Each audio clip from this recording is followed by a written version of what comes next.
Retaining wall बांधल्यात न्हू आता पळय त्याच्या म्हणण्याप्रमाणे म्हाकासनान सुद्धा क्रॅक पडलेलो आहा सो हे काम कोणाचे हे काम PWDचे काम PWDच्या इंजिनियरांचे काम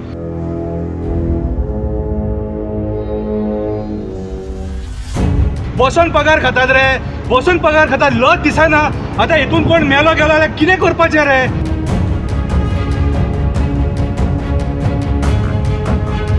मैं तो एज ए सोशल एक्टिविस्ट मैं कहूँगा कि एनटीआर का लायक ही नहीं है गोवा में काम करने का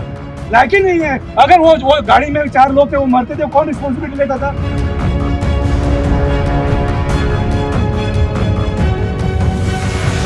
Each and everyone is responsible for this. Even the government, even the CM of Goa,